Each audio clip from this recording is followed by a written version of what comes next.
ہمارے جامعۃ الرشید میں ہمارے استاذ کے پاس ایک بڑا کروڑپتی آدمی آیا, مالدار آدمی, ٹھیک ٹھاک مالدار.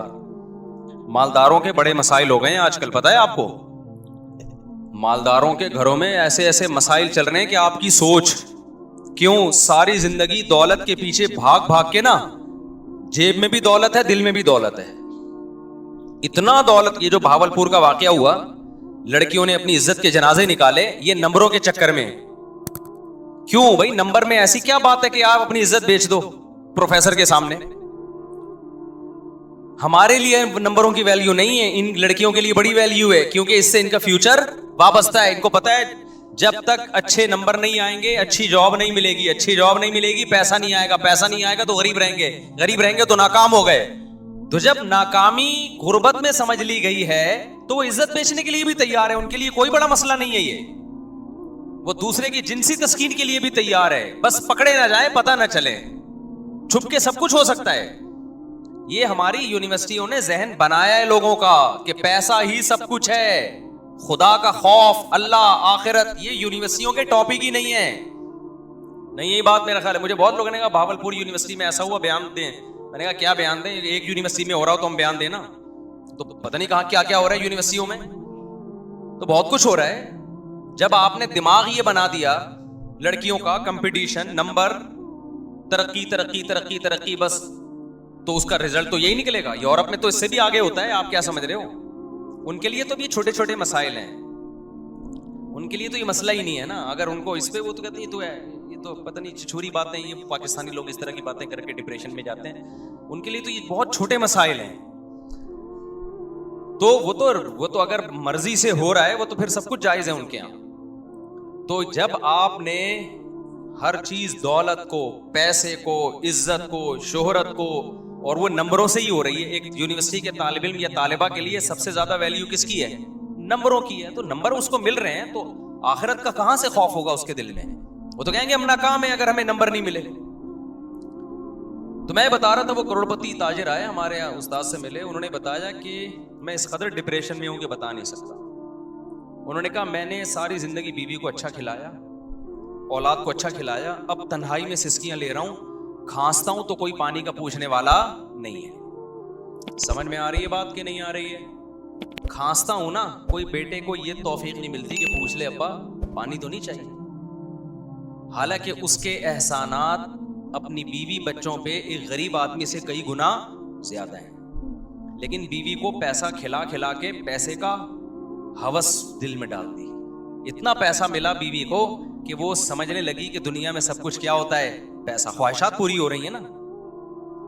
بچے بھی ایک آدھ بچے زیادہ پیدا نہیں کیے تاکہ ان کو زیادہ پیسہ کھلاؤں میں, تو بچے بھی ایک آدھ ہیں. اب وہ ایک ہی, جب وہ بھی پیسے کا مریض ہے, اس کو پتا ہے میرے باپ نے نسل کیوں روکی ہے؟ پیسہ بچانے کے لیے. تو پیسہ بچانا اصل مقصد کائنات ہے, لہذا ہم بھی کیا کریں گے؟ پیسہ بچائیں گے. تو پیسہ تو بھائی اولاد پہ خرچ کرو تو بھی کم ہوتا ہے, باپ پہ خرچ کرو تو بھی کم ہوتا ہے. نہیں آ رہی کھوپڑی شریف میں بات؟ بھائی جب بچے روکے جائیں گے اس لیے کہ اولاد زیادہ ہوگی تو ان پہ خرچ ہوگا, جب خرچ ہوگا تو پیسے کم ہو جائیں گے. تو وہی فلسفہ تو ابا پہ بھی آتا ہے نا صادق. تو پھر ابا پہ بھی خرچ کرنے سے کم ہوتے ہیں تو بیٹے پہ خرچ کرنے سے بھی کم ہوتے ہیں, تو نسل روکو. تو جب یہ دماغ شریف میں بیٹھ گیا کہ پیسہ جتنا روکا جائے گا بڑھے گا, تو بھائی پھر تو غریب پہ خرچ کرو یا ابا پہ خرچ کرو, کم تو دونوں صورتوں میں ہو رہا ہے. کیوں نہیں سمجھ میں آ رہی؟ کاش میں کسی طرح نہ اپنی باتیں کھوپڑیوں میں ڈال دوں, مجھے سمجھ میں نہیں آتا میں سمجھاؤں کیسے. ایک ہی ٹاپک کو میں 20 سال سے چیخ رہا ہوں لیکن لوگ سمجھ نہیں پا رہے, یا میرے اندر طاقت نہیں ہے سمجھانے کی. خدا کی قسم مذہب کو فالو نہیں کیا نا, جو اسلام کہہ رہے ہیں نا آنکھ بند کر کے مانتے چلے جاؤ, اس سے تمہاری دنیا جنت بن جائے گی, آخرت تو بعد میں. ہم نے تو علماء کو دیکھا ہے, خدا کی قسم جیب میں تھیلا نہیں ہے, ایسے خوش ہیں اتنے. ہم پیغمبر سے بڑھ کر کون ہوگا؟ ہمارے نبی کے گھر میں 40 دن کھانے کو روٹی نہیں, چولہا نہیں جلتا, 9 بیویاں, بیوہ سے شادی, اور اس کے یتیم بچے لے کے پال رہے ہیں. ایسا نبی نسل روکنے کا حکم دے گا تمہیں؟ ابے کیا ہو گیا؟ دیکھو ایک نبی ہے جو غربت کی انتہا کو پہنچا ہوا ہے, وہ شادی بھی کتنی کر رہا ہے؟ 9 بیویاں ایٹ اے ٹائم. ان کے خرچے 9 گنا بڑھ گئے نا ہم لوگوں سے. اور اپنی نسل بھی نہیں روک رہے. وہ تو اللہ نے آپ کو اولاد نہیں دی, اس میں بڑی حکمتیں تھیں, تاکہ نبی کی اولاد میں بیٹا نہیں اللہ نے دیا نا, بیٹے ہوئے تو کیونکہ آپ آخری نبی ہیں. کیونکہ جو نسل چلتی ہے نا پیغمبروں کی, وہ تو ساری اولادوں میں چلتی ہے نا, تو اللہ نے آپ کو نرینہ اولاد کو زندہ ہی نہیں رکھا تاکہ نبوت کا بالکل دروازہ بند ہو جائے. کوئی آپ کی نرینہ اولاد ہو ہی نہیں کہ تاکہ کوئی بعد میں کہہ سکے کہ نبی آ سکتا ہے. نہیں, اس میں بڑی حکمتیں تھیں. لیکن ہمارے نبی غربت کی انتہا پہ, شادیاں بھی کتنی کر رہے ہیں, 9 بیویاں, اور ایک ام سلمہ جو بیوہ تھی ان سے بھی نکاح کیا. انہوں نے کہا میرے بچوں کا کیا ہوگا, فرمایا بچے بھی لے آؤ. ہمارے ہاں جو لبرل طبقہ ہے وہ کہہ رہے اپنے بچے پیدا نہ کرو, اس سے تمہاری آمدن کیا ہو جائے گی, کم. اور پیغمبر کیا کہہ رہے ہیں, اتنی کم جتنی میری ہے, یعنی نبی بزبان حال بتا رہے ہیں اتنی تو کسی کی بھی کم نہیں ہو سکتی. اور ایسے میں پیدا کرنا تو دور کی بات, دوسروں کے بچے بھی کیا کر رہا ہوں, اپنی کسٹڈی میں لا رہا ہوں. تو اسلام اور یہ لبرل لوگوں کے نظریات 180 ڈگری پہ ہیں کہ نہیں ہے, مجھے یہ بتاؤ خالی. تو اسلام کیا سمجھانا چاہ رہا ہے پیغمبر کی سیرت سے؟ بھائی پیسہ کماؤ, فکر کرو, لیکن انسانوں پہ خرچ کرنا مت چھوڑو. نہ انسان کی نسل کو روکو یہ سوچ کے کہ کھا جائے گا ہم سے, نہ ماں باپ پہ خرچ کرنا روکو یہ سوچ کے کہ کم ہو جائیں گے. بلکہ نبی نے فرمایا صدقہ کرنے سے مال کم نہیں ہوتا بلکہ بڑھتا ہے. اوپر والا ہاتھ اللہ کو نیچے والے ہاتھ سے زیادہ محبوب ہے. اس لیے مسلمان, ہم نے علماء کو دیکھے ایک دھیلا بھی جیب میں نہیں ہے, ٹینشن میں پھر بھی نہیں ہے, خرچ پھر بھی کر رہے ہیں. ہمارے نبی تو غریب آتا تھا ادھار لے کے دے دیتے تھے اس کو. کتنے صحابہ ایسے ہیں کہ شہادت کے وقت پتا چلا کروڑوں روپے قرضہ تھا ان کے اوپر, وہ قرضہ پھر ان کی وراثتوں سے نکلا. برکت, امام بخاری نے ایک باب باندھا ہے کہ مجاہد کے مال میں برکت, مجاہد کے مال میں برکت. وہ صحابی رسول ساری زندگی جہاد میں گزری, تو جہادی سامان کے لیے ضرورت ہوتی تھی, وہ قرضہ لیتے تھے. اللہ نے ان کے مال میں اتنی برکت دی کہ ان کی کروڑوں روپے کی قرضے ان کے انتقال کے بعد ادا ہو گئے. تو خرچ کرنا سیکھو میرے بھائی, خرچ کرنا سیکھو. تمہارا جب تم خرچ کرو گے نا اپنے بچوں پہ, اولاد زیادہ ہوگی, بیوی پہ بھی بچوں پہ بھی, ان کو بھی خرچ کرنا سکھاؤ. ان کو بولا بیٹا پیسہ ویسا کچھ نہیں ہوتا, پیسہ جمع کرنے کی چیز نہیں ہے, پیسہ کیا کرنا ہے, خرچ کرنا سکھاؤ. جب تک آپ کے پاس 2 ہاتھ اور 2 پاؤں سلامت ہیں, سورس آف انکم ہے آپ کے پاس. اب سورس آف انکم, رزق کے جو دروازے ہیں نا وہ ہمیں نہیں پتا ہوتا کس کے لیے کہاں سے کھلے ہیں. آپ جتنی بھی محنت کرو, رزق کے دروازے کس کے ہاتھ میں ہیں. اگر محنت پہ ملتا تو مزدوروں کو زیادہ ملتا, اور جو گھروں میں پڑے رہتے ہیں ان کو کم ملتا. ہم تو دیکھ رہے ہیں کسی کے لیے رزق چھپڑ پھاڑ کے آ رہا ہے, وہ محنت بھی نہیں کرتا, اور کوئی سارا دن پلاننگ کرتا رہتا ہے, پھر بھی وہیں بیٹھا رہتا ہے. تو آپ اللہ کی بات کیوں نہیں مان لیتے بھائی؟ جتنا ہے ہم نے کیا کرنا ہے, اللہ کے لیے خرچ کرنا ہے. تو اللہ کی بات مان لو اور اللہ پہ کیا کرو, توکل. پھر اگر غربت بھی آئے گی تو آپ کہو گے مجھے کس نے غریب رکھا ہوا ہے, اللہ نے, تو میں اس تقدیر پہ راضی, کیونکہ میں دنیا کو مسافر خانہ سمجھتا ہوں. لیکن ہوتا یہ ہے کہ جب آپ خرچ کرنا شروع کرتے ہو تو اللہ غریب رکھتا نہیں ہے, دیتا رہتا ہے. میں تو ایک مثال دے رہا ہوں کہ بالفرض غریب ہی ہو جاؤ گے نا, نہیں آئے گا نا, تو کس کے لیے کر رہے ہو بھائی؟ وَلِلَّهِ خَزَائِنُ السَّمَاوَاتِ وَالْأَرْضِ, جس کے لیے آسمانوں اور زمین کے خزانے ہیں, وہ پھر بھی تمہیں غریب رکھ رہا ہے جبکہ وہ دے سکتا ہے. تو اس کا مطلب وہ تمہیں آزمانا چاہتا ہے, اسی میں تمہاری خیر ہے. تو کوئی بات نہیں یار. دیکھو ایک غریب بچہ ہو, اس کا باپ بڑا کروڑ پتی ہو, تو بچہ غریب ہونے کے بعد بھی ٹینشن نہیں لیتا, کہہ رہا میرا باپ کے بعد بہت پیسہ ہے, وہ مجھے ضائع نہیں ہونے دے گا. اب اگر میرا باپ مجھے پیسے نہیں دے رہا, اس میں میری اصلاح ہے. بچے بعض دفعہ پتا ہوتا ہے ابا کو, میں اس کو پیسے دوں گا, چھٹے لگانا نہ شروع کر دے, کہیں گٹکا نہ کھانا شروع کر دے, تو ٹینشن نہیں لیتا. کہتے بھائی میرے پاس وسائل بھی ہیں, ذرائع بھی ہیں, میری جیب میں نہیں, ابا کے اکاؤنٹ میں ہے. تو ابا کو پتا ہے کیا میرے اوپر گزر رہی ہے, تو کوئی ٹریننگ کرنا چاہ رہے ہوں گے ابا, میری تربیت دینا چاہ رہے ہوں گے. تو جس کو اللہ پہ توکل ہوتا ہے تو اللہ اسے جس حال میں رکھتا ہے وہ اس حال میں کیا رہتا ہے, خوش رہتا ہے, انجوائے کرتا ہے لائف کو. تو وہ بیچارہ, وہ کروڑ پتی آدمی آیا, کس علاقے کا تھا, میں وہ علاقے کا نام نہیں لوں گا, وہ علاقے والے غصے ہوں گے, ہم لوگ کو بدنام کرتے رہتے ہیں مفتی صاحب. تو کہہ رہے بھائی میں نے بیوی کو بھی ٹھیک ٹھاک کھلایا, بچوں کو بھی, بچے کتنے 2-3, ان کو بھی بہت کھلایا, اب کھلانے کے قابل نہیں ہوں, ریٹائر ہو گیا ہوں, تو گھر میں پڑا ہوا کھانستا رہتا ہوں, بچوں کو برا لگتا ہوں, کیونکہ بچوں کو نوٹوں کی کیا پڑ گئی ہے, عادت. بچوں نے بڑی عیاشی کی ہے, بڑی گاڑیوں میں, 2-3 بچے گاڑیوں میں گھومتے رہے ہیں, اب وہ ٹینشن لے نہیں سکتے. بیگم کی بھی ہر خواہش پوری ہو گئی, اب وہ ٹینشن لیس ہو گئی, یعنی ٹینشن برداشت کرنے کی طاقت اس میں ختم. اب جب ٹینشن برداشت کرنے کی طاقت ختم ہے تو بوڑھے شوہر کو برداشت کرنا, اس کی کھانسی کو برداشت کرنا, اس کی خدمت کرنا, یہ سب چیزیں ان لوگوں کے لیے بڑی مشکل ہوتی ہیں. دیکھو دولت مند لوگ یا جو بے دین لوگ ہیں ان کی جوانی کو دیکھ کر کبھی بھی دھوکے میں نہ آیا کرو. یہ تھوڑے دن کا ان کے مزے ہوتے ہیں, اس کے بعد جب ان کی عمر بڑھنے لگتی ہے ان میں آپس میں ریلیشن نام کی کوئی چیز نہیں ہوتی, ان میں ریلیشن بالکل نہیں ہوتا, ہوس ہوتی ہے بس ہوس. تو اور ہم نے غریبوں میں دیکھے ہیں 10-10 سال ہو گئے باپ کو کومے میں گیا ہوا ہے, بیٹا باپ کی چارپائی نہیں چھوڑتا کہ ابا کو کس وقت کس چیز کی ضرورت پڑ جائے گی, کہیں جاتا ہے تو دوسرے بندے کو کھڑا کر کے جاتا ہے. یہ جو یورپ میں معذوروں کی اتنی خدمت ہوتی ہے نا, گورنمنٹ پیسے دے رہی ہوتی ہے, ہر معذور کو 2 بندے دیے ہوئے ہوتے ہیں, ہم بڑی تعریف کرتے ہیں کتنی اچھی سوسائٹی ہے یار, وہاں ہر معذور کو 12-12 گھنٹے کی ڈیوٹی سے گورنمنٹ بندہ دیتی ہے. گورنمنٹ اگر وہاں لوگوں کو بندے نہ دے تو معذور روڈ پہ پڑے ہوئے ہیں وہاں پہ. سگا بھائی بھی اپنے لنگڑے بھائی کو گھر میں رکھنے کے لیے تیار نہ ہو, گورے کے پاس ٹائم نہیں ہے اپنے باپ کو اپنے گھر میں رکھے, وہ اپنے بھائی کو کہاں سے رکھے گا. بھائی میں سمجھا پا رہا ہوں اپنی بات. لوگ بڑی تعریف کرتے ہیں نا, ایکچولی وہ ملکوں میں کتنی آرگنائزڈ کنٹری ہیں, مجھے سامنے کے لیے بہت پھینک رہے ہوتے ہیں, میں کبھی بھی متاثر نہیں ہوتا, اللہ کا بڑا فضل ہے.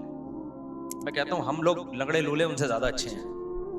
یہاں معذور بھائی ہوتا ہے, دوسرا بھائی اس کے لیے بھیک مانگ رہا ہوتا ہے بیچارہ, ساری زندگی اس کے لیے رو رہا ہوتا ہے. انسانیت یہاں ملے گی آپ کو, وہاں نہیں ہے. وہاں انسانیت کے باتیں ہیں, دعوے ہیں, تھوڑی بہت مل جائے گی تھینک یو وینک یو, بس اس سے زیادہ نہیں ہے. یہ بچہ آیا کہاں سے آیا, مجھے تو لگ رہا ہے مریخ سے آئے گی, دیکھو باہر سے آئے گی. تو انسانیت جتنی یہاں ہے وہاں نہیں ہے. تو وہ جو معذور ہے نا, ایک اپاہج ہو گیا, معذور ہو گیا, گورے کے پاس ٹائم تھوڑی ہے اپنے بھائی کی 12 گھنٹے خدمت کرے. وہ کہہ گئے ایکچولی ترقی کرنی ہے, میں نے پیسہ کمانا ہے, میں کیوں آدھا 12 گھنٹے اس کی خدمت کر کے جنت کماؤں. وہ جنت کو مانتا ہی نہیں ہے. اور میں نے یہاں لوگ دیکھے ہیں 10 سال سے باپ کومے میں پڑا ہوا ہے, بیٹا خدمت میں لگا رہتا ہے, کہیں باہر جاتا ہے دوسرا بھائی, وہ جاتا ہے تیسرا بھائی, چھوڑتے نہیں اپنے باپ کو. کافروں کا تو کوئی بھروسہ نہیں ہے, چپکے سے موت کا ٹیکا لگا دیں کہ یار یہ ٹینشن. میں نے ایسے بڑے واقعات سنے ہیں. ایک جگہ میرا جانا ہوا, میں علاقوں کے نام نہیں بتاتا, پھر وہ لوگ غصہ کرتے ہیں, کہ وہاں لوگوں نے بتایا کہ ہمارے علاقوں میں ایسا ہوتا ہے غیر مسلموں کے یہاں, کہ باپ بوڑھا ہے, وہ عمر زیادہ ہو گئی, کھانستا رہتا ہے, تو چپکے سے ڈاکٹر کو پیسے کھلائے, بھائی اس کو ٹیکا شیکا لگا کے مارو اس کو, کیونکہ کسی کام کا نہیں ہے. بہت ہوتے ہیں ایسے کیسز. اماں بوڑھی ہو گئی, کسی کام کی نہیں ہے, بھائی ٹیکا شیکا لگا کے اس کو چلتا کرو آگے, بستر پہ پڑی بھی اور کوئی کام تو ہے نہیں. کیونکہ جب ان کے یہاں ترقی سب کچھ ہے تو پھر یہ تو سب بوجھ لگیں گے نا سوسائٹی کو. یہ تو گورنمنٹ نے کچھ قوانین سازی کی ہوئی ہے, ورنہ بڈھوں کا کوئی حال نہیں تھا وہاں پہ. دیکھو ضرورت ایجاد کی ماں ہے, یہ سنا ہے نا. وہاں یہ ضرورت تھی کہ بوڑھوں کے لیے اولڈ ہاؤس بنے, معذوروں کے لیے قانون سازی ہو. ضرورت کیوں تھی؟ وہ اپنے سگے بھائیوں بہنوں کو گھر میں رکھنے کے لیے تیار نہیں ہے. اتنا تو کر لیں گے, بوڑھے کو روڈ پار کرا دیا. یہ ہمیں نظر آتا ہے ان ملکوں میں کہ نابینا ہے تو کسی نے روڈ پار کرا دیا, بس 2-4 حد تک. اس سے آگے اتنی ٹینشن نہیں لے گا کہ گھر میں ماں نابینا ہے تو اس کی بیٹھ کے خدمت کر رہی ہے اولاد, باپ نابینا ہے تو اس کی بیٹھ کے. ہمارے یہاں تو 5 ٹائم وضو کرا رہے ہیں مریضوں کو, غسل کرا رہے ہیں, ان کے پیمپر چینج کر رہے ہیں, ان کو نمازیں پڑھوا رہے ہیں, مسئلے پوچھ رہے ہوتے ہیں ہم سے, پھر بھی رو رہے ہوتے ہیں کہ خدمت نہیں ہو سکی ہم سے. تو میں یہ عرض کر رہا تھا کہ اللہ تعالیٰ نے انسان کی موت کا نقشہ کھینچا. میں کہہ رہا تھا اللہ میاں دھمکیاں بہت دیتے ہیں مگر عمل نہیں کر رہے دھمکیوں پہ. تو کیسی کیسی دھمکیاں دیتے ہیں, یہ میں ایک آیت سنا, میرے ذہن میں آئی تھی اس وقت, وہ میں سنا رہا تھا. تو اللہ نے بتایا کہ جس شخص کی موت کا ٹائم ہوتا ہے اس وقت اس کو سمجھ میں آ جاتا ہے کہ دنیا کیا ہے, مسافر خانہ. واقعی یہ تو میں تھوڑے دنوں کے لیے آیا تھا, اب میں پتلی گلی سے یہاں سے نکل رہا ہوں. تو وہ موت سے بچنے کی پوری کوشش کرتا ہے. اللہ کہتے ہیں تمام تدبیریں کیا ہو گئیں, ناکام. اب اللہ کہتے ہیں اب میں تجھ سے پوچھوں گا تو نے کیا ہے. دیکھو قرآن ہمیشہ نماز کو پہلے ذکر کرتا ہے اور صدقے کو بعد میں, لیکن یہاں صدقہ پہلے ہے اور نماز بعد میں. کیوں؟ دنیا کے مسافر خانہ ہونے کا جو تصور ہے نا, جو شخص دنیا کو مسافر خانہ سمجھتا ہے تو یہ حقیقت میں سمجھتا ہے یا نہیں ہے؟ یہ نماز سے نہیں پتا چلے گا، یہ صدقہ خیرات سے پتا چلے گا. نہیں آئی بات؟ بھائی نمازی بھی پیسہ جمع کرتے رہتے ہیں نا. بھائی 5 ٹائم مسجد میں آ کے نماز پڑھ لو، باقی بحریہ ٹاؤن، فلانا ٹاؤن، ڈمکانا ٹاؤن اور اتنے موٹے موٹے سریے عمارتوں میں ڈال کے آدمی موت کو بھول جاتا ہے، نماز پڑھتا رہتا ہے وہ. آپ دنیا کو مسافر خانہ سمجھتے ہو یا نہیں سمجھتے، یہ نماز سے پتا نہیں چلتا. کیونکہ بہت سے نمازی ہیں جن کے دل میں دنیا کی محبت کے گٹر ابل رہے ہوتے ہیں. وہ کہتے ہیں پیسہ نہیں جانا چاہیے ہماری جیب سے، کیونکہ ان کے ذہن میں تصور یہ ہے کہ ہم نے ہمیشہ اس دنیا میں رہنا ہے. تو بھی تو اتنی زیادہ انویسٹمنٹ کر رہے ہوتے ہیں. پچھلی امتوں میں جو پیغمبر تھے انہوں نے اپنی قوم سے کیا کہا؟ وَتَتَّخِذُونَ مَصَانِعَ لَعَلَّكُمْ تَخْلُدُونَ. اپنی قوم سے کہا تم لوگ گھر ایسے بناتے ہو جیسے تم نے اس میں ہمیشہ رہنا ہے. پیغمبر نے یہ نہیں کہا کہ تم حرام پیسوں سے گھر بنا رہے ہو. پیغمبر نے یہ نہیں کہا تم چوری کے پیسوں سے گھر بنا رہے ہو، رشوت کے پیسوں سے بنا رہے ہو. نا حلال پیسوں سے بنا رہے تھے. لیکن پیغمبر کو اعتراض یہ تھا کہ اتنے مضبوط بنا رہے ہو جیسے تم نے یہاں سے کبھی مرنا ہے ہی نہیں. میں سمجھا پا رہا ہوں؟ یعنی پیغمبر کو اس پہ اشکال ہو رہا ہے. حالانکہ ان لوگوں کی عمریں ہم سے بہت لمبی تھیں، ان لوگوں کی ایج ہم لوگوں سے بہت زیادہ لمبی تھی، پھر بھی پیغمبر ان سے کہہ رہے ہیں تم اتنے مضبوط گھر بناتے ہو کہ جیسے تم نے یہاں ہمیشہ رہنا ہے. میں کہتا ہوں وہ پیغمبر ہم لوگوں کے بنگلوں کو دیکھ لیں جو ہم 60 سال کی عمر میں بنا رہے ہوتے ہیں. 60 سال 65 سال کی عمر میں ابا ذرا اسٹیبل ہو گئے نا، اب کہتے ہیں اب میں اپنا ذاتی گھر بناؤں گا. تو وہ پیغمبر اگر ہم لوگوں کو آ کے دیکھ لیں، ابے تو کتنا کنکریٹ ڈال رہا ہے اس میں، اتنا موٹا سریا ڈال رہا ہے اور تیری عمر رہ گئی ہے 5 6 10 سال بمشکل، کروڑوں روپے تو اس میں پھونک دیے تو نے، تو ان کو ہم پہ کتنا اعتراض ہوتا ہوگا. یہ باتیں میری بھی سمجھ میں نہیں شاید آ رہی، آپ کی بھی نہیں آ رہی، لیکن جب آنکھ بند ہونے لگے گی تو ٹھا کر کے سمجھ میں آ جائیں گے. کہیں گے یار زبردست باتیں کر کے گئے تھے مفتی طارق مسعود صاحب، بالکل ایک دم زبردست. میں جا رہا ہوں یار کدھر 2-3 کروڑ تو ادھر پھونک دیا میں نے، اتنا بڑا بنگلہ بنا لیا یار. 2 فٹ کی قبر ہے میری، 6 فٹ کی 7 فٹ کی قبر ہے جس میں نے ابھی جانے میں کیا ہے. تو پھر بھی میں بار بار کہتا ہوں میں گھر بنانے کے خلاف نہیں ہوں. اللہ نے بہت دیا تو بنا لو بچوں کے لیے. ایسا نہ ہو قبر پہ کھڑے ہو کے لات مار رہے ہیں عباس اسپیڈ سے پیدا تو مفتی صاحب کا بیان سن کے اتنے کر دیے ہمیں روڈ پہ چھوڑ کے چلے گئے ہو آپ. لیکن کوئی تو حد ہونی چاہیے نا، کہیں تو بریک لگے. یہاں تو بریک ہی نہیں لگ رہی ہے، بریک ہی نہیں لگ رہی ہے. دیواروں سے دل لگایا ہوا ہے، اینٹوں سے دل لگا. بچوں کو بھی یاد رکھو تم نے ان کے لیے پراپرٹی بنا دی، مگر پراپرٹی کی محبت ان کے دل سے اگر ختم نہیں کی، خدا کی قسم اس پراپرٹی کا ان کو 2 ٹکے کا فائدہ نہیں ہوگا. کیونکہ جتنی پراپرٹی ان کو ملے گی ان کو یہ محسوس ہوگا ہماری ضرورت اس سے 10 گنا زیادہ ہے. ابا صرف 10 کروڑ روپے چھوڑ کر گئے، حالانکہ ضرورت تو ہمیں 1 ارب روپے کی ہے. کم چھوڑ کر وہ ٹینشن میں ہی رہیں گے ساری زندگی. دیکھو میرے ابا میرے لیے پراپرٹی چھوڑ کر گئے تھے، خدا کی قسم ہمیں یہ احساس ہو رہا تھا ہمیں ضرورت تو 5 روپے کی بھی نہیں ہے، ابا پتہ نہیں کیوں اتنے چھوڑ کے چلے گئے ہمارے لیے. نہیں یہ بات میرا خیال ہے، کیونکہ ہمارے ابا نے پراپرٹی کو اتنا فوکس نہیں کیا تھا جتنا ہماری دینی تربیت کو فوکس کیا تھا انہوں نے. نتیجہ یہ نکلا کہ ابا ہمارے لیے جب کچھ چھوڑ کر گئے تو ہمیں یہ رہتا یار اتنا ہمیں ضرورت تو کیوں ضرورت نہیں تھی. میں کہہ رہا تھا یار ہمیں تو مدرسے سے 4000 روپے تنخواہ ملتی ہے تو ہمیں تو اس میں ناشتہ بھی ہو جاتا ہے. 2000 کی سن 2001 کی بات کر رہا ہوں، اس میں میرا کھانا بھی ہو جاتا ہے، رات کا کھانا بھی ہو جاتا ہے، اور سر چھپانے کی جگہ مجھے ویسے ہی ملی ہوئی. ابا نے گھر جو ہے تو اس میں ہم رہتے تو ہیں نا، نہیں ابا نکال دیں گے تو مدرسے والے استاذ رکھ لیا تھا وہ کہیں ٹھکانہ دے دیں گے، تو ضرورت تو اس کی بھی نہیں ہے. تو مجھے ایسا لگ رہا تھا ابا پتہ نہیں اتنے لاکھ کا پلاٹ کیوں چھوڑ کے چلے گئے ہمارے لیے. تو ہمیں وہ اضافی کیا لگ رہا تھا؟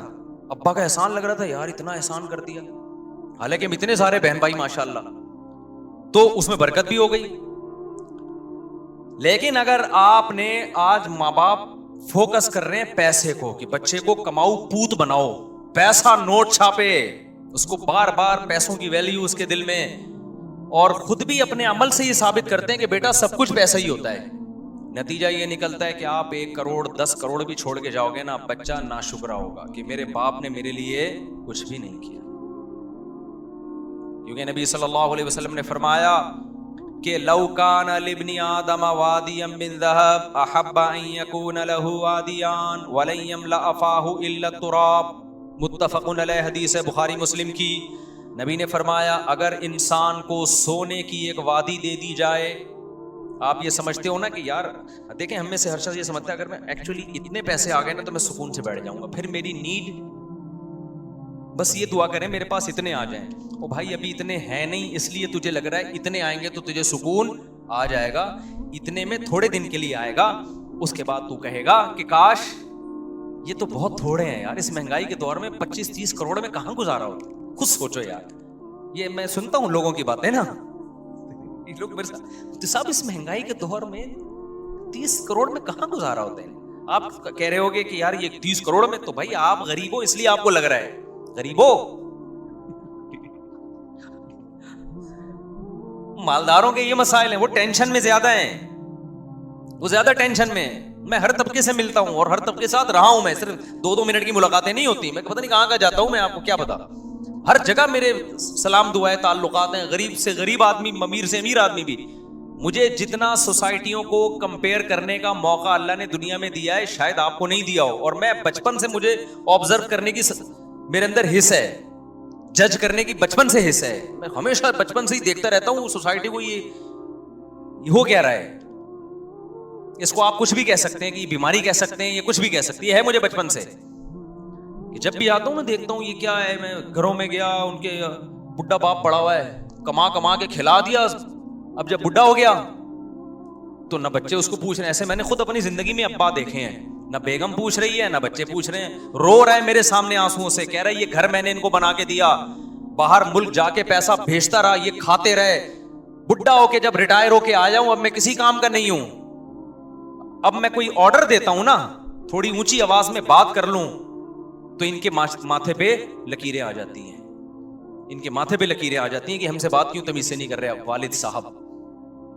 سمجھ رہے ہو کہ نہیں سمجھ رہے؟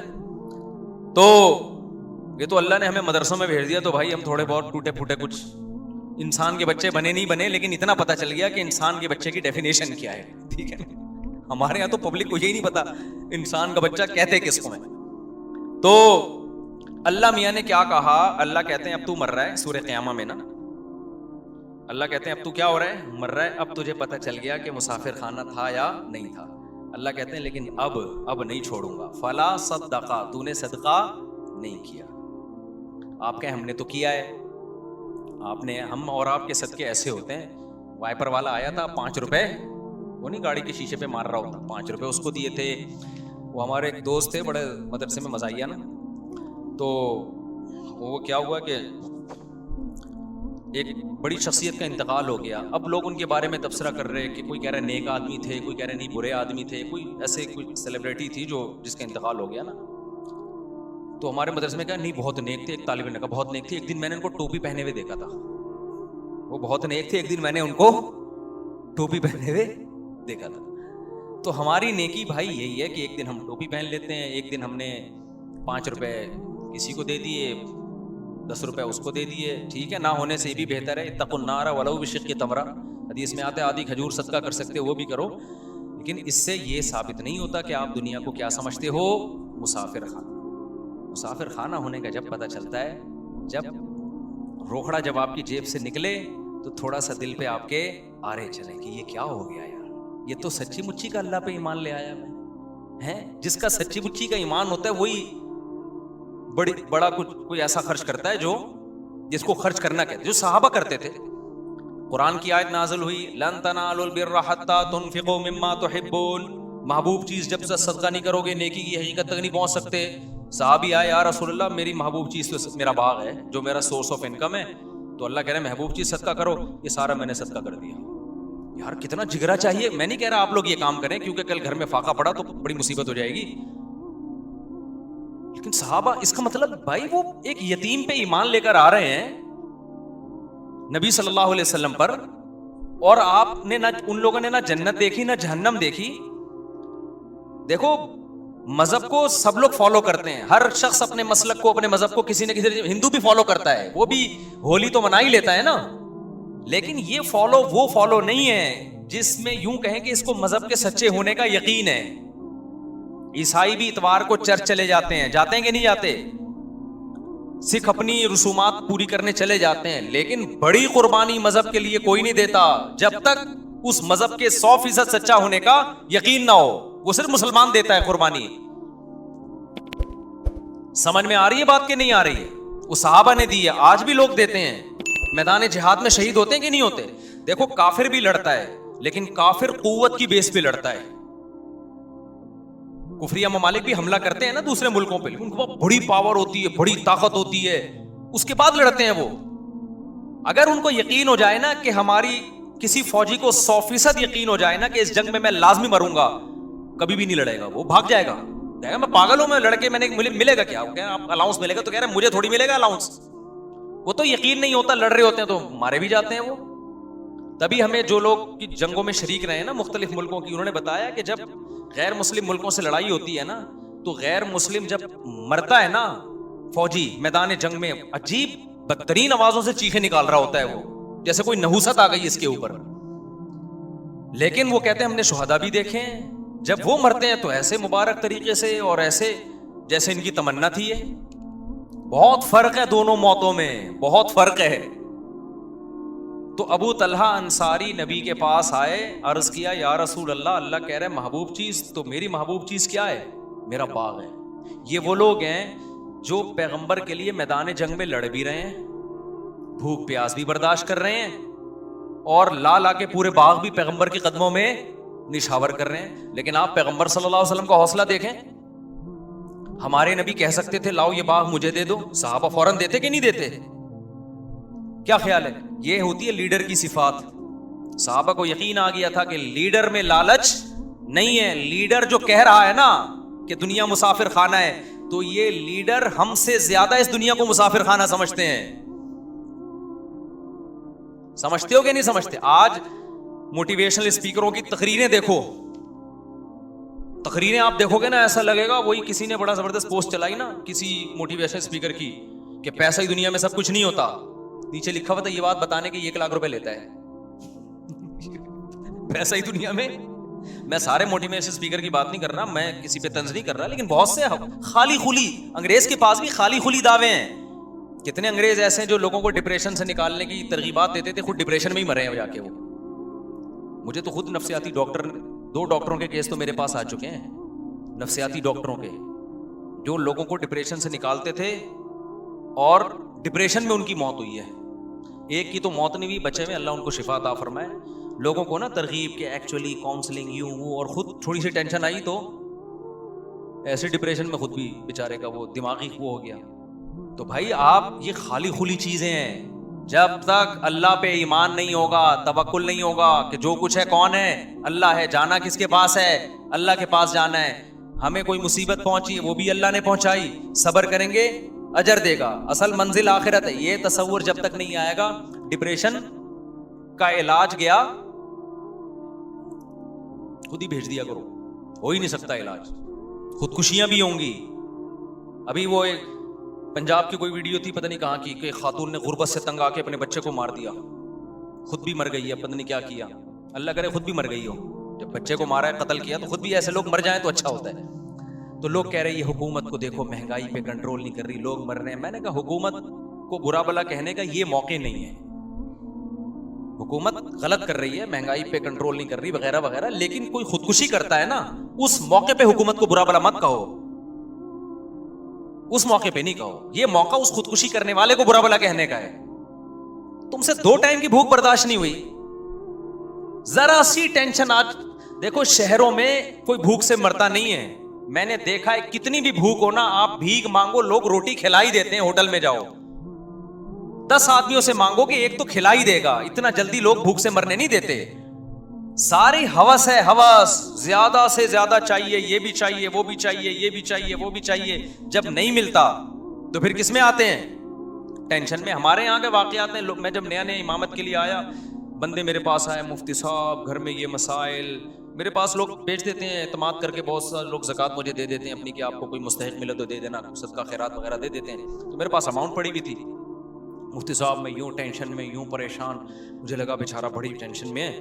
میں نے اس کے ساتھ کچھ مدد کر لی. پھر دوبارہ آیا تھوڑے دن میں, یار یہ ٹینشن. میں نے کہا یار آپ کو اس وقت تو اور ٹائپ کی ٹینشن تھی, ابھی کیا ٹینشن ہے؟ کہہ رہے ہیں بچوں کی اسکول کی فیسیں نہیں افورڈ کر پا رہا ہوں. میں نے کہا تو نکال لو بچوں کو اسکول سے. مفتی صاحب کیا بات کر رہے ہو, بچوں کو پڑھاؤں نہیں میں نے کہا نہیں پڑھاؤں. میں نے کہا بھیک مانگ مانگ کے بچوں کو پڑھانا, ان کو بھی بھکاری بنانا, اس سے بہتر ہے سر اٹھا کے جیے اور کدال چلائے ٹماٹر بیچے. اللہ کو وہ ٹماٹر بیچنے والا جو ہاتھ نہیں پھیلاتا, خدا کی قسم وہ آکسفورڈ یونیورسٹی سے پڑھے ہوئے اس انجینئر سے اور اس پروفیسر سے کروڑہ گنا زیادہ کامیاب ہے, جو زکاتیں لوگوں سے لے لے کے پی ایچ ڈی اسکالر بن جائے. اس سے اللہ کو زیادہ محبوب ہے. ہم نے کامیابی اور ناکامی یونائٹڈ نیشن سے نہیں پوچھنا, صحیح ہے نا, یا مغربی اہل مغرب سے یا لیبرل لوگوں سے نہیں پوچھنا کہ کامیاب کیا ہے ناکام کیا ہے. ہم نے اللہ سے پوچھنا ہے. اللہ کی نظر میں عفیف پاک دامن جو لوگوں کے سامنے ہاتھ نہیں پھیلاتا, جاہل کا جاہل ہے, یہ زیادہ پڑھا لکھا ہے اللہ کی نظر میں, کیونکہ اس کے پاس ایک نالج ہے کہ ہاتھ پھیلانا کیا ہے, بری بات ہے. یہ علم اس کے پاس ہے.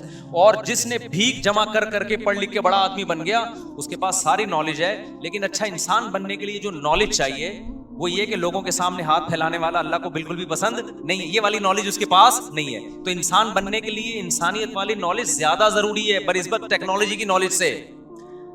ابے کیا ہو گیا, دیکھو ایک اور مثال دیتا ہوں. تم لوگ کی سمجھ میں مثالوں کے بغیر بات آتی نہیں ہے. مثال کی مثال مسالوں کی طرح ہوتی ہے, جتنا ڈالو گے نا بیان میں, تو جیسے مسالے ڈالنے سے کھانے کا مزہ دوبالا ہوتا ہے, ہضم بھی ہوتا ہے. میں جو بیان میں مسالے ڈالتا ہوں نا, وہ آرگینک مسالے ہوتے ہیں, خوب سمجھ لو. وہ امپورٹڈ مسالے نہیں ہوتے کہ فلاں انگریز کی کتاب سے پڑھ لیا تو فلاں کی کتاب سے وہ ہماری مثالیں ہوتی ہیں. تو آرگینک دیسی مسالے ہیں, اس سے آپ کا پیٹ خراب نہیں ہوگا, ٹھیک ہے نا. تو وہ مثال ہی بھول گیا اس چکر میں کیا دے رہا تھا, میں بات کیا کر رہا تھا. ابے تم بھی پاگل ہو ہیں, ہاتھ پھیلانے پہ مثال دے. ہاں میں ایک مثال دے رہا تھا. دیکھو ایک آدمی بہت بڑا ڈاکٹر ہے, بہت بڑا سائنٹسٹ ہے, اس کے پاس ساری دنیا کی ساری نالج ہے, گھر میں بوڑھے ابا ہیں, اس کے پاس یہ علم نہیں ہے کہ باپ کے ساتھ بدتمیزی کتنی غیر اخلاقی حرکت ہے. باپ کو بے یارو مددگار چھوڑ دینا کتنا غیر اخلاقی ہے. باپ پہ ہاتھ اٹھانا کتنا برا عمل ہے. یہ بھی تو ایک علم ہے نا. اس کے پاس یہ علم نہیں ہے. اب وہ لوگوں کا علاج بھی کر رہا ہے, یہ بھی کر رہا ہے, لیکن باپ کو کبھی تھپڑ مارتا ہے, کبھی گھوسے مارتا ہے, کہ یہ پڑا رہتا ہے, کھانستا رہتا ہے. یہ نالج اس کے پاس, یہ بھی ایک علم ہے, یہ بھی ایک نالج ہے کہ بھئی یہ میرا باپ ہے تو مجھے اس کا کیا کرنا ہے, احترام کرنا. ایک دوسرا وہ شخص ہے جس کے پاس بالکل بھی نالج نہیں ہے, غریب آدمی ہے, نالج نہ ہونے کی وجہ, لیکن اس کے پاس یہ نالج ہے کہ گھر میں بوڑھا باپ ہو یا بوڑھی ماں ہو تو علم یہ ہے کہ اس کا احترام کرنا پڑے گا. یہ اخلاقیات کا علم, سوشل سائنس کا علم اس کے پاس موجود ہے. سمجھتے ہو کہ نہیں سمجھتے؟ تو بتاؤ خدا کی نظر میں کون زیادہ کامیاب ہے, یہ پہلا والا یا دوسرا والا؟ تو اللہ کے ہاں کرائٹیریا اچھے برے کا وہ نہیں ہے جو گورے کے ہاں یا لبرل لوگوں کے ہاں ہے. تو اللہ کی نظر میں اچھا بننے, میں آپ کو سائنس اور ٹیکنالوجی سے, تعلیم سے روک نہیں رہا, ہم تو ترغیب دیتے ہیں. میں آپ کو بتا رہا ہوں کہ پہلے کیا ہے, پہلے اچھا انسان ہے, باقی چیزیں اس کے بعد ہیں. اور یہ جب تک کھوپڑی شریف میں بات آئے گی نہیں, جب تک دنیا کو مسافر خانہ سمجھو گے نہیں, کیونکہ جب سارے مزے یہی لینے ہیں پھر انسان انسانیت پہ کمپرومائز کرتا ہے. پھر وہ کہتے ہیں ایجوکیشن چاہیے, پیسہ چاہیے, عزت چاہیے, عہدہ چاہیے, شہرت چاہیے, انسانیت بے شک تباہ ہو جائے. کچھ نہیں ہوتا اس سے, کیونکہ جب پیسہ آتا ہے نا تو لوگ اسی کو اچھا انسان بھی سمجھنا شروع کر دیتے ہیں. عزت بھی مل جاتی ہے آج کل, تو اچھا عزت کے لیے اچھا انسان بننے کی بھی ضرورت نہیں ہے. دیکھو ایک آدمی نے کبھی رشوت نہیں لی, نیک رہا, جس کی وجہ سے بیچارہ ترقی نہیں کر پایا, پیسے نہیں تھے تو پڑھ نہیں پایا, اس نے کہا میں کسی سے بھیک نہیں مانگوں گا, اور ٹماٹر بیچ رہا ہے. عزت ہوگی اس کی؟ نہیں ہوگی. لوگ کہیں ٹماٹر والا ہے. لیکن ایک آدمی نے بھیک مانگ مانگ کے زکاتیں ادھر سے لے لی, ادھر سے رویا, اس کے سامنے کپڑے پھاڑ کے بیٹھ گیا, ٹرک کے نیچے آ کے لیٹ گیا کہ مجھے پیسہ چاہیے. رو رہے ہوتے ہیں لوگ, میں بھوک سے مر رہا ہوں, میں یہ کر رہا ہوں, میں وہ کر رہا ہوں, اور جمع کر کر کے بھکاری بن کر کر کے بالآخر نوٹ چھاپ چھاپ کے بزنس شروع کیا, کروڑپتی بن گیا. چاہے بھکاری سے بناؤ, کس طرح بھی بناؤ, عزت اس کی جب گھومے گا نا گاڑیوں میں تو لوگ سلوٹ کریں گے, السلام علیکم سر, کیا حال ہے آپ. لوگ تھوڑی دیکھتے ہیں حلال کا پیسہ ہے, حرام کا پیسہ ہے, جو بھی ہے. یہ جو ہم لوگ حکمرانوں کو برا بھلا کہتے ہیں نا, بھائی حرام کا پیسہ کمایا ہوا ہے, یہ اس لیے برا بھلا کہہ رہے ہیں آپ کے سامنے ہے نہیں.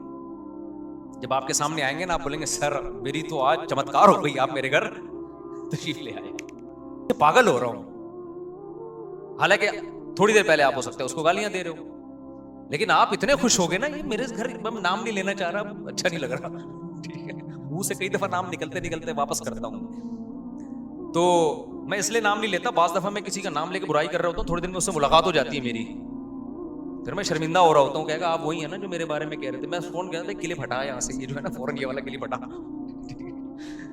تو پھر نصیحت نہیں کر سکتا نا آدمی اس کو. اگلا بولے گا تو انہیں نام لے کے بدنام کر دیا, تو اب کیا ہمیں نصیحت کرو گے, کیا بات کرو گے ہمارے ساتھ. تو آدمی جب مشہور ہو جاتا ہے تو پھونک پھونک کے قدم رکھنے پڑتے ہیں اس کو. تو اللہ تعالیٰ قرآن میں کیا کہتے ہیں, فلا صدق ولا صلی, دنیا کو اس نے ہاں میں بتا رہا تھا, ابو طلحہ انصاری آئے, نبی سے عرض کیا یا رسول اللہ, اللہ کہہ رہے ہیں محبوب جی صدقہ کرو, یہ سارا باغ میں نے کیا کیا, صدقہ. ہمارے نبی نے فرمایا بخن بخن, واہ واہ, ذاک مال رابح, تو بڑا قیمتی مال ہے, پوری پراپرٹی اٹھا کے لے آئے. اور ہمیشہ ہمارے نبی نے ہر صحابی سے سارا مال قبول بھی نہیں کیا ہے, کہ ایسا نہ ہو کہ آپ پہ ایسے حالات آ جائیں. بہت کم لوگوں سے آپ اس طرح کا مال لے لیا کرتے تھے, جن کے بارے میں یقین ہوتا تھا کل ان پہ اگر حالات آ گئے تو یہ اللہ سے شکایت نہیں کریں گے, ان حالات میں یہ خوش رہیں گے. تو ان صحابی نے کیا کہ یہ ایمان کی کتنی بڑی علامت ہے بھائی, ہمارے نبی کو اصحاب کیسے ملے تھے, اور ہمارے نبی کا ظرف کتنا بڑا. ایک دفعہ کیا ہوا, ایک بندے نے مجھے فون کیا کہ مجھے سونے کا مٹکا ملا ہے, خزانہ ملا ہے سونے سے, پتہ نہیں کہیں دفن خزانہ تھا. اچھا, اور اس میں اتنے خزانے وزانے نا, کیا اس کا شرعی حکم کیا ہے, تو میں نے اس کو شرعی حکم بتا دیا. اچھا, اس وقت میرے پاس بھی ایک مد تھی نا, جہاں غربا مساکین تھے جن کو میں نے خرچ کرنا تھا, تو اس میں شریعت کا حکم ہے کہ کچھ فیصد صدقہ کرنا پڑتا ہے. ایسا کوئی اس میں یہ ہے کہ دارالحرب سے ملا ہے, دارالاسلام سے ملا ہے, یہ پوری ڈیٹیل ہے, میں ابھی آپ کو نہیں بتاؤں گا, ایسا نہ ہو کہ مٹکے وٹکے نکلنے شروع ہو جائیں آپ لوگ کے یہاں تو, لیکن نکلیں گے نہیں, یہ ذہن میں رکھنا. میں نے اس کو پہلی تو میں نے نصیحت کی, میں نے کہا اللہ کے بندے, یہ تو نے مجھے تو بتا دیا, کسی کو بتانا نہیں, جب تک کسی کوئی صحیح اعتماد نہ ہونا کسی پہ بتانا نہیں, ورنہ مٹکا تو بچے گا, تو زندہ نہیں بچے گا. کسی کو نہیں بتانا, وہ آئے گا وہ سارا فی سبیل اللہ کہہ کے لے جائے گا سارا. تو مجھے خیال ہوا کہ یار جیسے ہوتا ہے نا چند فیصد صدقہ کرنا پڑتا ہے, تو میں نے پھر, میرے پاس بہت سارے غریب مسکین تھے لیکن میں نے نہیں اس کو بولا. میں نے کہا اس کے دماغ میں یہ بات آ جائے گی کہ مفتی صاحب کے دل میں کیا آ گئی ہے, لالچ آ گئی. حالانکہ میرے دل میں لالچ نہیں تھی, مجھے یہ تھا کہ کیونکہ ان لوگوں کو صحیح مد نہیں پتا ہوتی, ادھر ادھر اڑا نہ دیں. تو پیسے دیکھتے ہی انسان کی رالیں ٹپکنا شروع ہو جاتی ہیں. تو اب دیکھو نبی صلی اللہ علیہ وسلم کا کیا معمول تھا. جب وہ صحابی باغ لے کر آئے تو آپ نے کیا فرمایا, یہ گورے کے کلچر میں اور اسلام کے کلچر میں فرق بتا رہا ہوں, جو میں کئی سالوں سے کوشش کر رہا ہوں آپ کی کھوپڑی میں یہ سافٹ ویئر کیا ہو جائیں, انسٹال. کہ کافر کا راستہ الگ ہے, ہمارا لبرل طبقہ, ہماری حکومت, ہمارے اسکول, ہمارے کالج اس ٹریک پہ ہمیں لے کے جا رہے ہیں, جبکہ اسلام کا ٹریک 180 ڈگری پر ہے. ہمارے نبی کہہ سکتے تھے گورنمنٹ کو دے دو, کہہ سکتے تھے کہ نہیں کہہ سکتے تھے. ہمارے نبی کی ایک ریاست تھی کہ نہیں تھی, مدینہ میں آپ بادشاہ تھے, آپ امیر تھے, آپ خلیفہ تھے, اللہ کے خلیفہ. آپ کہہ سکتے بیت المال میں جمع کرا دو, کیا خیال ہے وقت پہ کام آئے گا؟ نا نا نا, آپ نے فرمایا اپنے چچا زاد بھائیوں کو دے دو. گورا کہے گا, بولو نا, یورپ کی گورنمنٹ کہے گی اپنے چچا زاد بھائی کو دے دو, امریکہ کا صدر کہے گا, روس کا صدر کہے گا اپنے چچا زاد بھائی کو دے دے.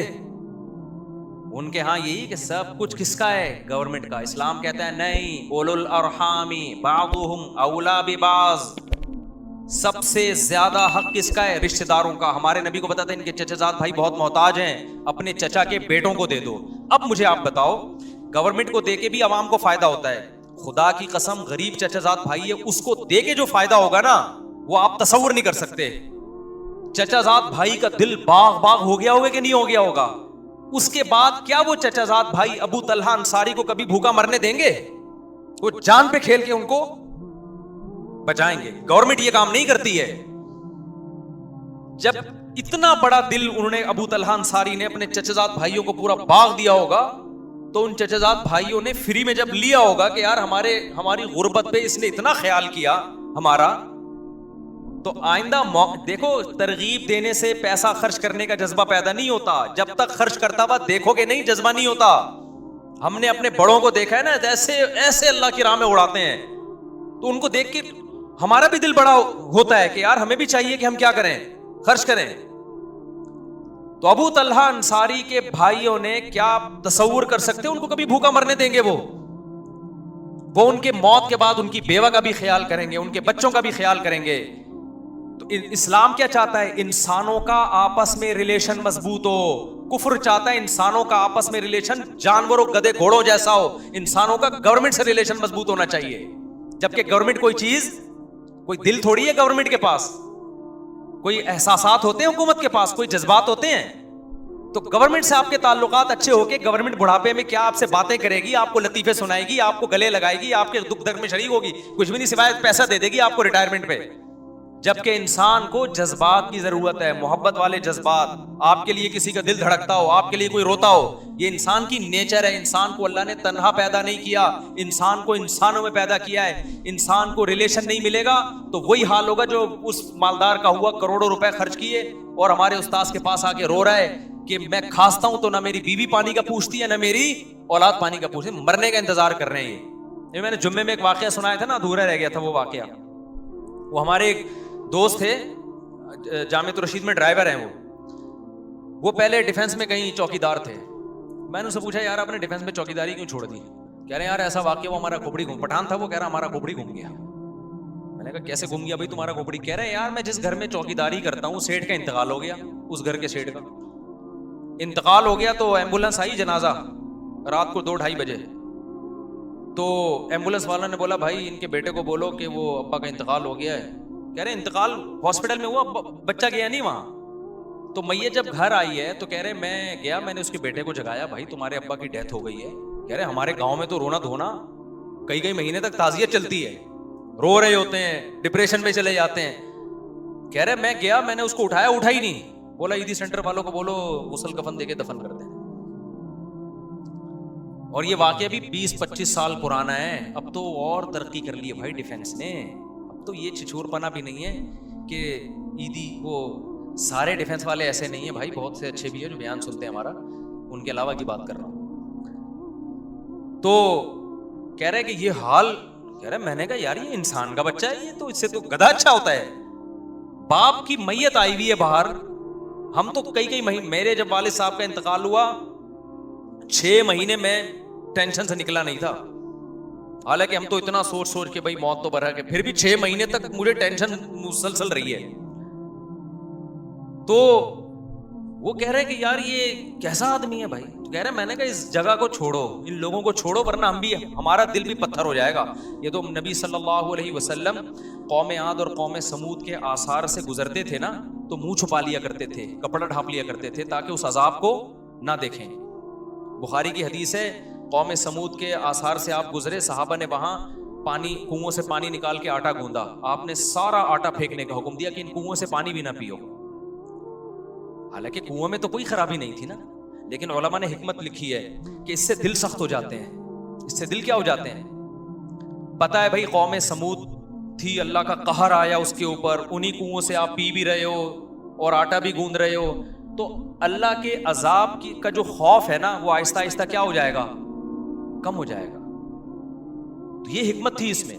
تو ایسے علاقوں میں, علاقہ تو ڈیفنس میں تو ہر طرح کے لوگ ہیں, اچھے بھی برے لوگ بھی, لیکن ایسی جگہ چوکیداری کرنا جہاں اس طرح کے لوگ رہتے ہوں. تو ہمارا پٹھان دوست ہے, اس نے بولا یار ہم بھی, ہمارے بھی کہیں ایسا نہ ہو جائے, تھوڑے دن میں ہمیں بھی اپنے ابا کیا لگیں گے بھائی, بوجھ لگیں گے. ہم کہیں گے یار اس کے تو جنازہ باہر پڑا ہوا ہے, ابا نہیں آ رہا, اور ہم سارا دن ابا کے پاؤں دباتے رہتے ہیں. تو یا تو وہ بے وقوف ہیں یا ہم بے وقوف ہیں. تھوڑے دن میں ہو جاتا ہے انسان. اس نے کہا, ہم نے کہا چوکیداری چھوڑو, کسی مدرسے میں ڈرائیونگ کرو پھر جا کے. تو نبی صلی اللہ علیہ وسلم نے حضرت ابو طلحہ کو کیا حکم دیا, یہ باغ چچزاد بھائیوں کو بعض دفعہ آپ نے بیت المال میں بھی جمع کروایا, وہ بھی ضرورت ہے, گورنمنٹ کو بھی ضرورت ہوتی ہے, لیکن صحابہ بیت المال میں بھی دیتے تھے, ان کو پتا تھا خرچ کس پہ ہوگا. ہمارے یہاں تو لوگ ٹیکس نہیں دیتے, زکاتیں بہت دیتے ہیں. ٹیکس کیوں نہیں دیتے؟ لوگوں کو حکومتوں پہ اعتماد نہیں ہے. اور خدا کی قسم یہ ہمارا مذہب ہے جس کی وجہ سے ملک چل رہا ہے, ورنہ غریب کو یہاں کوئی تھوکنے کے لیے تیار نہ ہو, کیونکہ گورنمنٹ کے نہ تو اولڈ ہاؤس ہے, نہ غریبوں اور معذوروں کی مدد ہے. یہ تو مذہبی جذبہ ہے جس کی وجہ سے ہم معذوروں کو گھروں میں پال لیتے ہیں, بوڑھے ماں باپ کو گھروں میں رکھ لیتے ہیں ہم لوگ. تو خیر میں قرآن کی آیت جلدی سے کمپلیٹ کروں. قرآن کہتا ہے فلا صدق ولا صلی,